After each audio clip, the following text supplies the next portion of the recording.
ناظرین السلام علیکم۔ پروگرام گرین پاکستان کے ساتھ میں ہوں آپ کا میزبان شاہد ندیم احمد۔ ناظرین، یہ دنیا مقافات عمل ہے۔ انسان جو یہاں کچھ اپنے ہاتھ سے بوئے گا اسے اپنے ہی ہاتھ سے کاٹنا پڑے گا۔ ابھی کل ہی کی بات ہے کہ اتحادی نے مل کر حکومت گرائی تھی۔ آج اتحادیوں کی حکومت جو ہے وہ بچتی ہوئی نظر نہیں آتی ہے۔ تحریک انصاف نے بڑی اکثریت سے جو ہے وہ انتخابات میں کامیابی حاصل کی ہے، اور انہوں نے نہ صرف تختہ لاہور پر قبضہ کیا ہے بلکہ وفاقی حکومت کو بھی ہلا کے رکھ دیا ہے۔ آئندہ آنے والے وقت میں پنجاب اور وفاق میں کیا سیاسی تبدیلی ہوگی، مستقبل میں کیا ہونے والا ہے، یہ جاننے کے لیے ہم نے اپنے پروگرام میں ایک سینئر صحافی، تجزیہ کار، کالم نگار اور چیف ایڈیٹر پولیکھا اور پوسٹ مارٹم جناب مدثر اقبال بٹ صاحب کو دعوت دی ہے۔ مدثر اقبال بٹ صاحب جیسے کہ سب جانتے ہیں پنجاب اور پنجابی زبان کے لیے ان کی بے بہا خدمات ہیں۔ آپ چیئرمین پنجاب یونین ہیں، اور اس کے ساتھ ساتھ کوئی بھی پنجابی یا پنجابی ماں بولی کے حوالے سے کوئی بھی کہیں بھی کوئی تحریک اٹھتی ہے تو سب سے آگے جو ہیں مدثر اقبال بٹ صاحب نظر آتے ہیں۔ مدثر اقبال بٹ صاحب، آپ کا پروگرام میں آمد کا بہت بہت شکریہ۔ سیاست جو ہے اس کی ہر روز ایک نئی بدلتی ہوا ہے۔ کل تک جو تھا وہ کہا یہ جا رہا تھا، سارے تجزیہ نگاروں کا اور سارے نجومیوں کی پیش گوئیاں یہ تھی کہ حکومت جو ہے وہ جو حکومت پارٹی ہے مسلم لیگ نون وہ اکثریت حاصل کرے گی، لیکن سب کی جو پیش گوئیاں تھیں اور جو سب نے تجزیہ کیا تھا وہ تحریک انصاف قیادت نے جو ہے ان ساروں کو فیل کر دیا۔ آپ کیا کہتے ہیں کہ یہ فیصلہ واقعی عوامی آیا ہے یا کہیں اور سے یہ فیصلہ آیا اور یہ تبدیلی ہوئی ہے؟ شاہد صاحب، اگر ہم اس کے بیک گراؤنڈ میں جائیں تو یہ جس تبدیلی کا آغاز ہوا تحریک عدم اعتماد کی صورت میں سمجھتا ہوں کہ وہ عوام کی آواز نہیں تھا، اور اگر اسے سیاسی جگادریوں کی نظر میں دیکھا جائے تو میں محسوس کرتا ہوں کہ یہ فیصلہ صرف اور صرف دو فریقوں کو بینیفیشری بنا گیا، ایک ہماری اسٹیبلشمنٹ اور ایک عمران خان، اور اس کا میکسیمم نقصان جو ہوا وہ مسلم لیگ نون کو ہوا۔ ان حالات میں جو پچھلے آپ نے 3 ماہ میں دیکھے، میں نے جو آبزرو کیا اور میں نے محسوس کیا کہ چاہیے تو یہ تھا کہ عمران خان گورنمنٹ کو جس انداز میں حکومت سے علیحدہ کیا گیا اس کا گراف کم ہوتا، لیکن اس کا گراف دن بدن بہتر ہوتا گیا، اور عوام کی ان کے ساتھ جرت اور عوام کی ان کے ساتھ ہمدردیاں بڑھتی گئی، اور یہی نتیجہ نکلا اس سارے عمل کا کہ عمران خان ایک دفعہ پھر ایک مقبول لیڈر بن کر سامنے آیا، اور یہ جو رزلٹس ہیں یہ بالکل جینون ہیں۔ میں سمجھتا ہوں اس میں کوئی نہ پیچھے نہ آگے، اور کسی بھی حوالے سے آپ یہ نہیں کہہ سکتے کہ اس میں کوئی ریگنگ ہوئی ہے، کسی کی خواہش کی شامل ہے یا کوئی اور۔ اچھا مدثر بٹ صاحب، کیا آپ سمجھتے ہیں کہ اس دفعہ ملک کی تاریخ، سیاسی تاریخ میں پہلی دفعہ جو ہیں وہ شفاف انتخابات کے جو ضمنی ہوئے ہیں اور ان کے جیسے آپ نے کہا رزلٹ بھی جو آئے ہیں وہ بھی جینون ہیں؟ اچھا، انتخابات میں ریگنگ ہمارا ایک معمول بن گیا ہے، ہر انتخاب کو متنازع بنا دینا۔ جو شخص شکست کھاتا ہے وہ اسے ریگنگ کا نام دے، دھاندلی کا نام دے۔ میں یہ سمجھتا ہوں کہ انتخابات میں دھاندلی ہوتی ہے، اور یہ ہمارے ملک میں نہیں پوری دنیا میں جہاں جہاں کسی کا اثر و رسوخ ہوتا ہے وہ کوشش کرتا ہے اپنے ووٹر کو اٹریکٹ کرنے میں، اور دھاندلی کے مختلف انداز ہوتے ہیں۔ میرے دور میں یا میری زندگی میں میں نے بے شمار الیکشن دیکھے ہیں، اور میں سمجھتا ہوں کہ الیکشن میں ریگنگ کا جو تناسب ہے وہ یہی ہوتا ہے کہ کہیں میں 1000-2000 ووٹ کا فرق پڑ گیا، 500-700 ووٹ کا فرق پڑ گیا۔ یہ کبھی نہیں ہوتا کہ آپ 10-20 ہزار ووٹ کا فرق ڈال جائیں اور اس کو کہیں کہ یہ کسی بیک گراؤنڈ پالیسی کے نتیجے میں یہ ووٹ ڈالے گئے ہیں۔ میرا اندازہ نہیں ہے، اور میں یہ سمجھتا ہوں کہ ووٹ عوامی طاقت کا اظہار ہوتا ہے۔ اگر عوام آپ کے ساتھ ہیں، عوام آپ کو چاہتے ہیں، عوام آپ کو ووٹ دیتے ہیں، تو اس کو کسی شکل میں اگنور نہیں کیا جا سکتا۔ موجودہ الیکشن میں بھی یہی ہوا ہے۔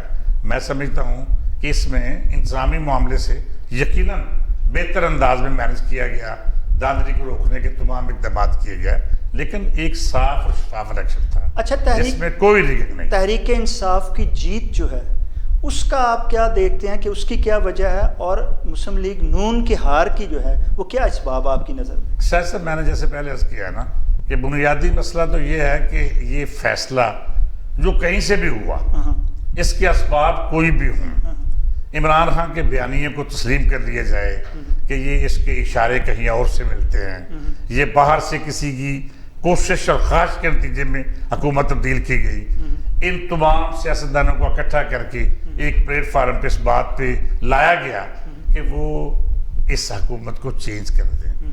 لیکن مجھے نہیں سمجھ آ رہی کہ اس کے تمام جو کوشش اور خواہش تھی اس کے برعکس نتیجے نکلے، اور عمران خان کو بجائے اس کے کہ وہ کہیں پس دیوار چلے جاتے یا اپنا ووٹ بینک بہت خراب کر لیتے، ان کا ووٹ بینک اتنی تیزی سے بڑھا جس تیزی سے انہوں نے اس کو پیچھا کرنے۔ اچھا، آپ سمجھتے نہیں ہیں کہ کیا جو عوام ہے، ایک تو بیانیہ ان کا جو ہے وہ بکا یا عوام کے دل میں اترا، دوسرے لفظوں میں آپ اچھے لفظوں میں یہ کہہ لیں، دوسری طرف آپ کیا مسلم لیگ کی جو کوتاہی ہے وہ آپ یہ نہیں دیکھتے کہ انہوں نے ضمیر فروشوں کو بجائے اپنے جماعت کے لوگوں کو ووٹ دینے کے کہ وہ ٹکٹ دیتے، انہوں نے ضمیر فروشوں کو ٹکٹ دیے، جس کی وجہ سے ان کے اندرونی اختلاف کی وجہ سے وہ ہارے ہیں۔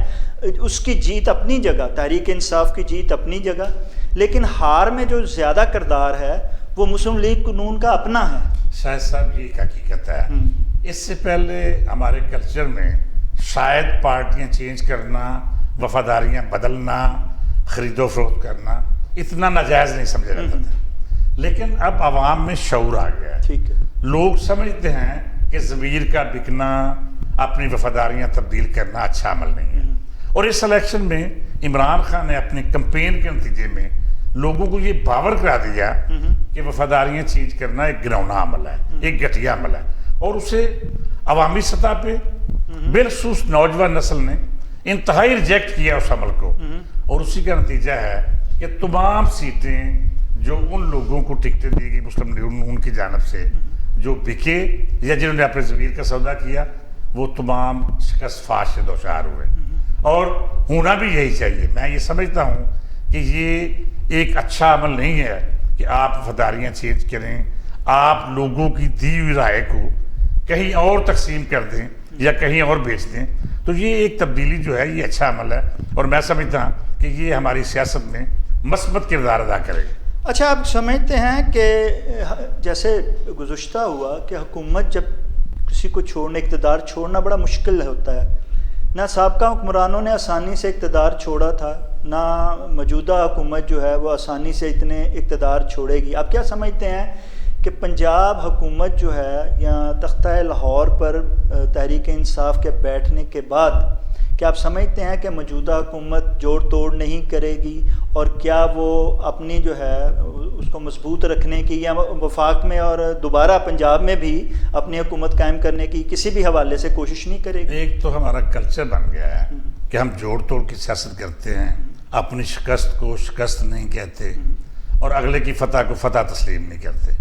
میں یہ سمجھتا ہوں کہ موجودہ جو رزلٹس آئے ہیں اس کے نتیجے میں مجھے یقین نہیں ہے کہ استحکام پیدا ہوگا۔ ٹھیک، ملکی استحکام کے لیے ضروری ہے کہ ہمیں قومی انتخابات کی طرف جایا جائے۔ ٹھیک، یہ یقینی بات ہے کہ 22 کو سپریم کورٹ کے حکم کے مطابق ہمیں چیف منسٹر کا الیکشن کرانا ہوگا، اور اس کے نتیجے میں یقیناً جو مخالف کینڈیڈیٹ ہے چودھری پرویز علی صاحب، وہ ہی پنجاب کے وزیر اعلیٰ بنیں گے، اور پنجاب کا جو اقتدار کا مورا ہے وہ انہی کے سر پہ سجے گا۔